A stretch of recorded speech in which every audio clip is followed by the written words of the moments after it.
저희들이 함께 나눌 말씀은 욥기 5장 1절부터 7절까지 말씀입니다. 욥기 5장 1절부터 7절까지 말씀입니다. 제가 가지고 있는 성경으로는 구약 성경 765면에 있습니다. 욥기 5장 1절부터 7절까지 말씀을 저와 한 목소리로 합독하겠습니다. 너는 부르짖어 보라. 내게 응답할 자가 있겠느냐? 거룩한 자 중에 내가 누구에게로 향하겠느냐? 분노가 미련한 자를 죽이고 시기가 어리석은 자를 멸하느니라. 내가 미련한 자가 뿌리 내리는 것을 보고 그의 집을 당장에 저주하였노라. 그의 자식들은 구원에서 멀고 성문에서 억눌리나 구하는 자가 없으며 그가 추수한 것은 줄인 자가 먹되 덫에 걸린 것도 빼앗으며 올무가 그의 재산을 향하여 입을 벌리느니라. 재난은 티끌에서 일어나는 것이 아니며 고생은 흙에서 나는 것이 아니니라. 사람은 고생을 위하여 났으니 불꽃이 위로 날아가는 것 같으니라. 아멘. 우리가 인생을 살다 보면 좋은 일도 있겠지만 때론 힘든 일을 경험하기도 합니다. 보통 우리가 그런 경험을 하였을 때 가장 먼저 드는 생각은 내가 무언가 잘못했나 라는 생각일 거예요. 마치 주일날 예배를 빼먹고 놀러 가는 길에 작은 사고라도 난다면 교회를 빼먹고 놀러 가니까 이런 일이 생기지 라는 마치 인과응보적 사고를 우리는 한다라는 것이죠. 그런데 사소한 잘못마저 한 것이 없을 때 우리에게 힘든 일이 닥쳐온다면 우리는 그것을 어떻게 받아들여야 할까요? 대개 보통은 나에게 이러한 시련과 고난을 주신 하나님께 돌릴 것입니다. 하나님, 왜 나에게 이런 시련을 주십니까? 내가 하나님께 무엇을 잘못했다고 여전히 뭐예요? 인과응보적 사고를 가지고 있어요. 내가 하나님께 무엇을 했기 때문에 하나님께서 나에게 이런 시련과 고난을 주셨을 것이다 라고 해석을 한다라는 것이죠. 그렇다면 하나님께서는 왜 우리에게 고난을 주실까요? 아무런 잘못도 하지 않은 우리에게 왜 시련과 고난을 주실까요? 우리는 그것을 어떻게 받아들여야 하며 우리가 하나님을 믿는 목적 중 하나가 바로 하나님 잘 믿어서 평탄한 삶을 살기를 원하는데 고난과 역경을 겪고 있는 이 상황을 어떻게 해석해야 할까요? 오늘의 말씀의 배경이 되는 말씀 한 구절을 볼 건데 먼저 욥에 대해 알아봐야겠죠. 욥기 1장 1절 말씀 함께 읽겠습니다. 시작. 우스 땅에 욥이라 불리는 사람이 있었는데 그 사람은 온전하고 정직하여 하나님을 경외하며 악에서 떠난 자더라. 아멘. 먼저 욥을 뭐라고 소개하고 있어요? 그 사람은 온전하고 정직하여 악에서 떠난 자다라고 소개하고 있습니다. 우리나라 말로는 온전하고 정직하다라고 표현되어 있지만 원어의 뜻을 보자면 욥은 결함이 없는 사람, 완전한 사람이다 라고 말하고 있습니다. 어제 제가 새벽 설교 중에 이런 얘기를 했었어요. 사람이 권력이 있다면, 그런 힘이 있다면 그것을 사용하고 싶어 하는 것이 인간의 본능이다. 어떻게 보면 당연한 것이다. 이렇게 이야기를 했어요. 그런데 그것을 좋은 쪽으로 사용하느냐, 나쁜 쪽으로 사용하느냐, 그것은 그 사람의 문제이고 선택이지만 대부분 돈과 권력, 이것은 인간의 죄악 중에 빠지지 않는 죄악들이다라는 것이죠. 3절 말씀에서 보길 그의 재산 목록에 대해 말하고 있는데 그의 재산이 동방 사람 중에 가장 훌륭한 사람이다 라고 그를 또 소개하고 있습니다. 욥은 우리와 같이 정욕의 지배를 받는 사람임에도 불구하고 그는 죄악에서 벗어나서 완전한 사람이다라는 거예요. 이건 누구의 평가예요? 하나님께서 욥을 바라보는 하나님의 평가예요. 그래서 욥이라는 인물이 대단한 인물인 것입니다.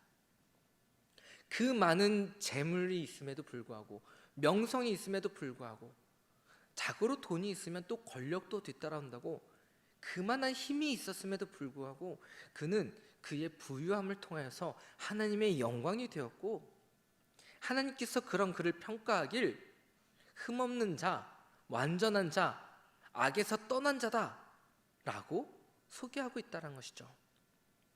그런데 문제는 그 뒤에 생기게 되죠.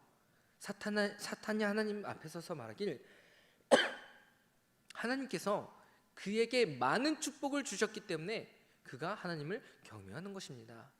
분명 하나님께서 그의 모든 것을 빼앗으신다면 아무리 욥이라 할지라도 하나님을 욕하게 될 것입니다. 이 장면을 보았을 때 우리는 그저 하나님과 사탄 사이의 내기라고 볼 수 있을 것 같아요. 하나님께서 사탄의 속임에 빠져 욥을 괴롭게 만드는 것이다. 그러나 이 장면에서 말하지 않는 것이 있어요.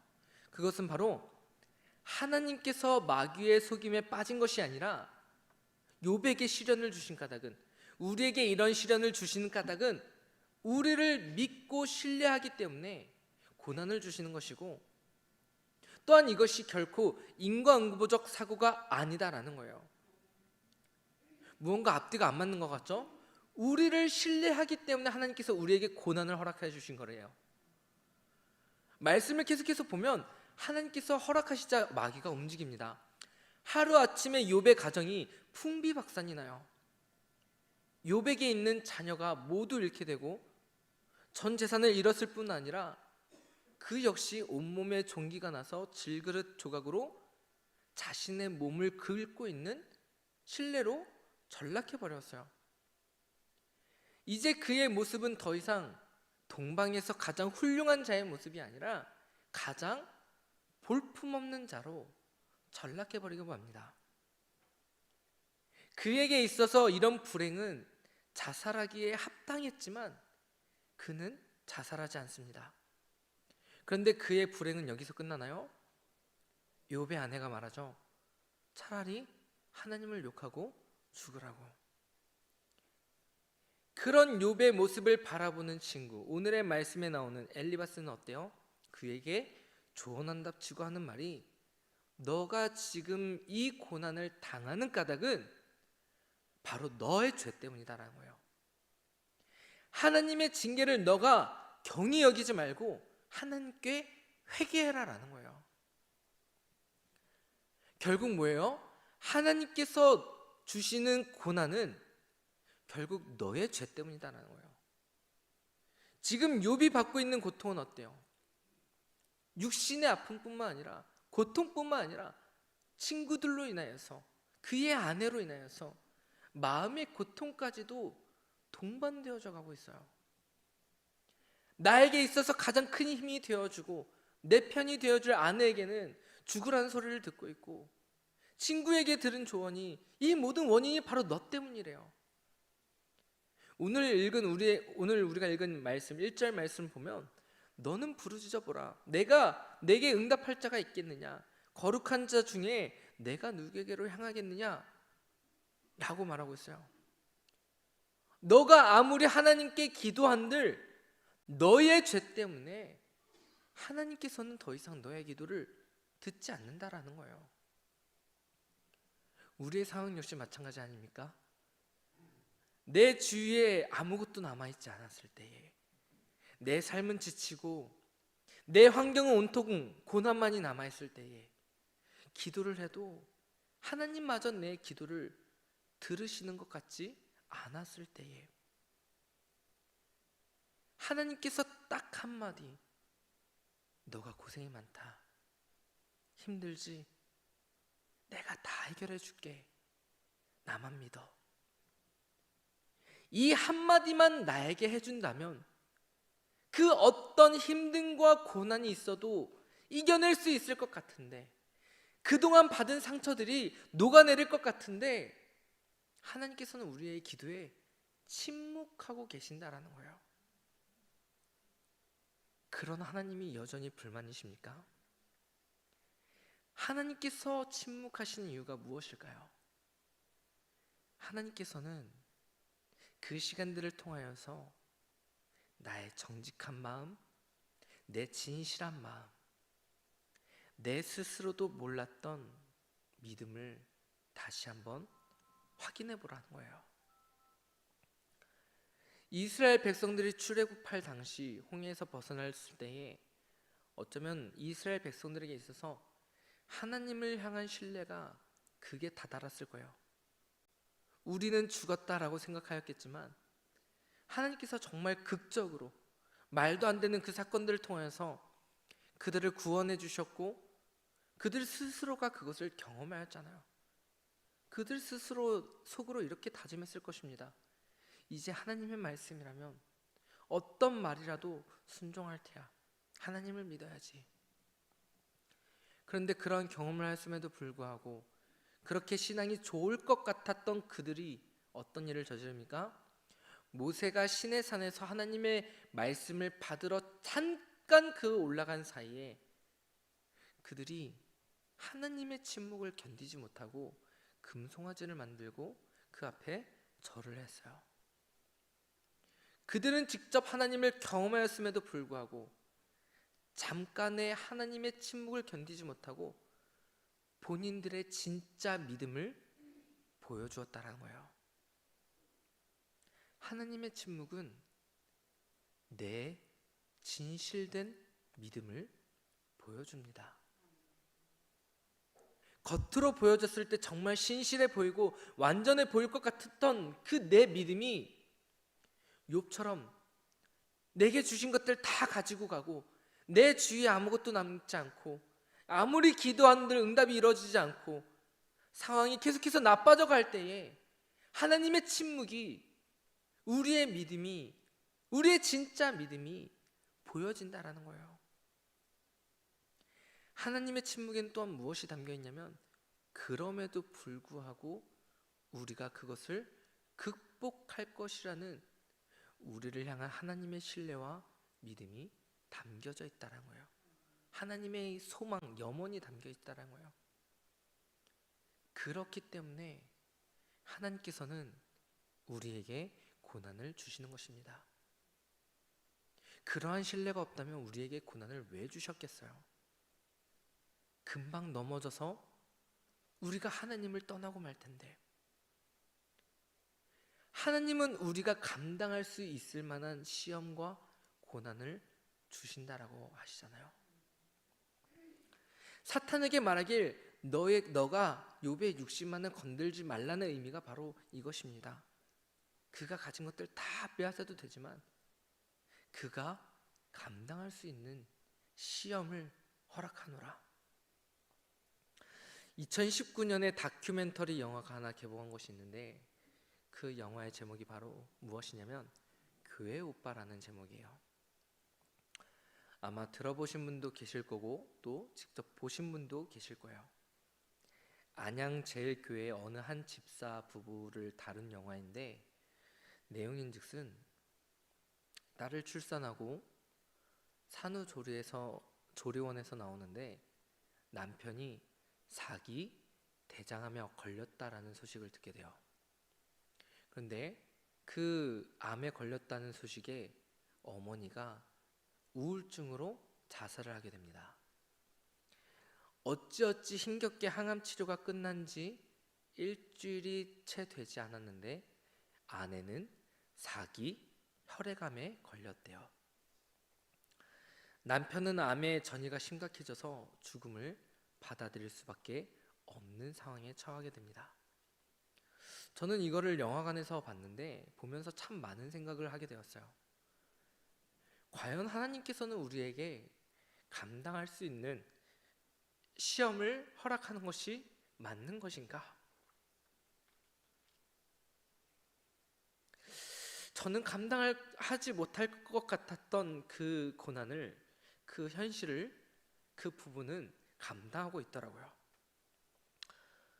그럼에도 불구하고 남편은 믿음을 잃지 않게 해달라고 하나님께 간구해요.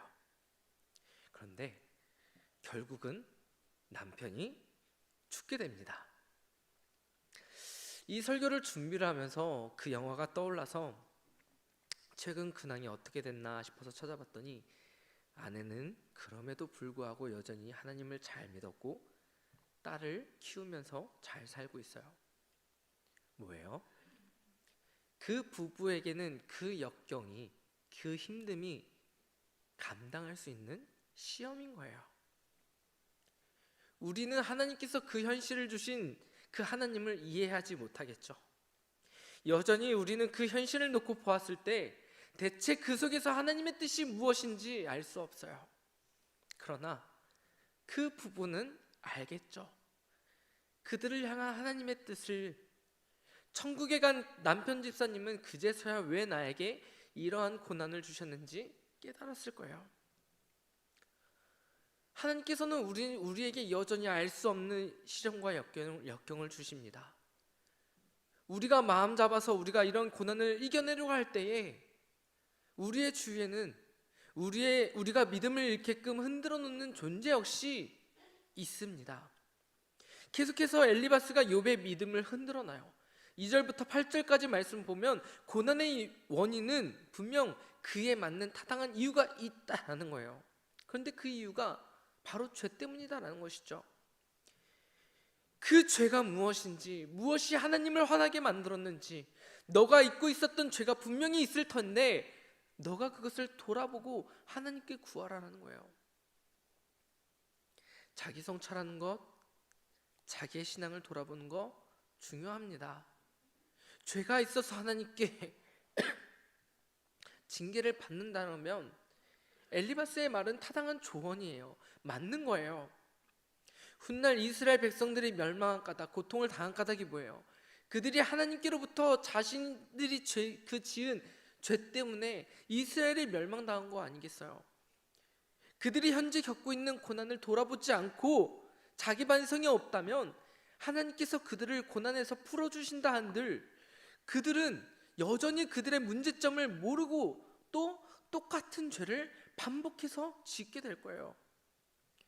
고난이 닥쳐왔을 때 돌아보는 거 중요해요. 그러나 이미 1장 2장에서 말하고 있는 바가 뭐예요? 욥에게 있어서 죄가 없다는 것을 계속해서 말해주고 있어요. 욥이 후에 탄식하더라도 그는 하나님을 떠나 탄식한 것이 아니라 하나님 안에서 탄식하고 있는 사람이다라는 거예요. 그만큼 욥은 하나님을 향한 신뢰가 있는 사람이다라는 것이죠. 그러면 엘리바스가 진정 욥의 친구라면 그 누구보다도 욥이 죄가 없는 사실을 알고 있다라면 욥에게 무엇을 조언해 줘야 할까요? 분명 너를 향하신 하나님의 뜻이 있을 거야. 고난은 죄가 아니야. 다 잘 될 거야. 엘리바스의 섣부른 판단과 조언이 우리의 행동이 되지 않기를 바랍니다. 우리는 연약한 사람이기 때문에 하나님께 실망할 수 있어요. 하나님께 불만이 있을 수 있어요. 그러나 하나님 안에 있는 사람의 불평은 결코 믿음이 없어서 하나님께 토로하는 것이 아니에요. 내 안에 하나님이 역사하실 것이라는 믿음이 있지만 그 상황에 대해 너무나 힘들고 슬퍼서 하나님께 토로하는 것뿐이에요. 그건 역시도 하나님께 내 믿음을 보여주는 서투른 방법일 뿐이다라는 거예요. 그런데 그런 사람에게 가서 너 지금 너의 죄 때문에 너가 지금 고난을 겪고 있는 거야. 잘 생각해봐. 성경 읽어봐. 기도해봐. 분명 너의 죄를 하나님께서 알려주실 거야.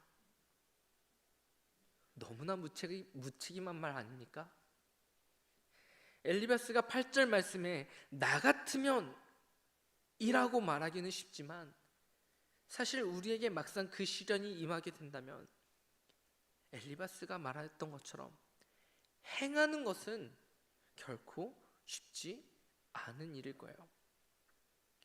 오히려 그런 말은 상대방을 더욱더 힘들게 만들 뿐입니다.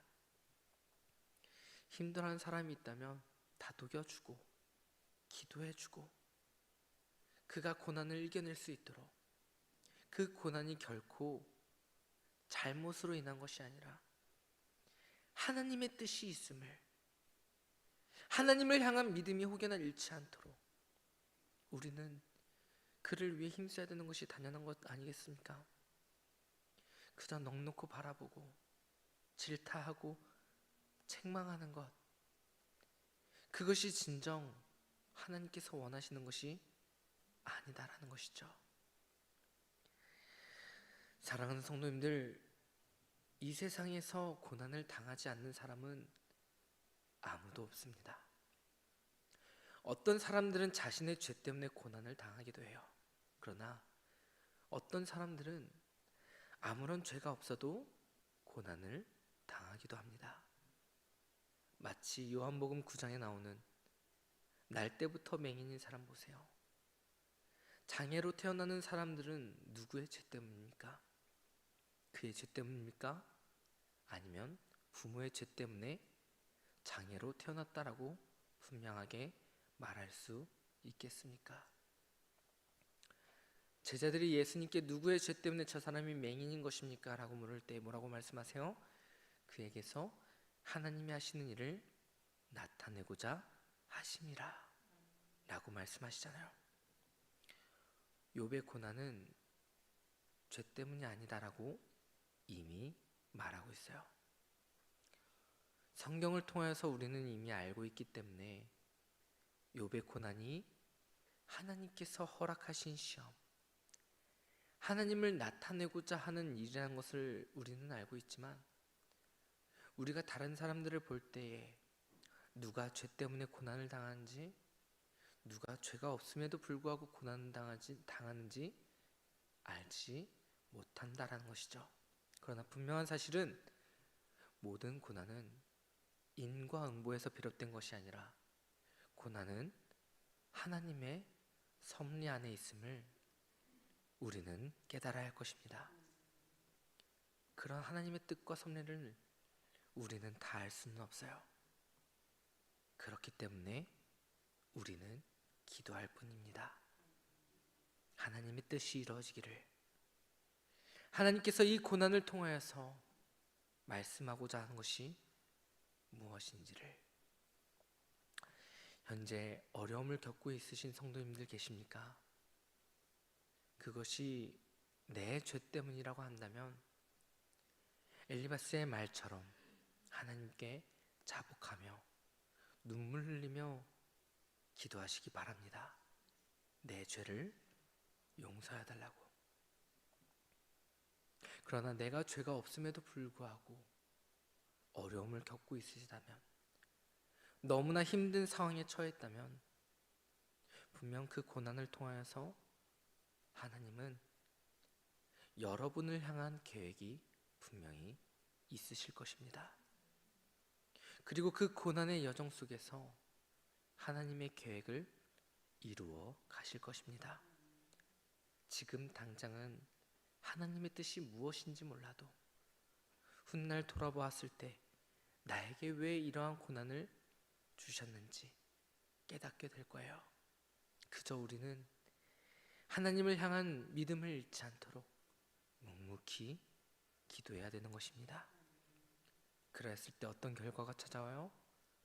욥이 잃었던 재산보다, 자녀보다 더 많은 축복을 하나님께서 허락하여 주셨잖아요. 그 끝은 결국 해피엔딩으로 끝나게 될 것입니다. 내 주위에 힘들어하는 사람이 있습니까? 고난을 겪고 있는 사람이 있다면 우리는 그들을 질타하는 것이 아니라 그들을 위로해주고 또 중보 기도해 주시기 바랍니다. 그것이 바로 하나님의 사랑인 것이에요. 우리가 오늘의 말씀을 기억하면서 내 안에 있는 믿음 흔들리지 않고 어떠한 고난 속에서도 그 모든 것이 인과응보적 고난이 아니라 나를 향한 분명하신 그 하나님의 뜻이 있음을 깨닫고 믿음으로 하나님께 선포하며 기도로서 나아가시는 저와 우리 성도님들이 되시기를 간절히 소망합니다.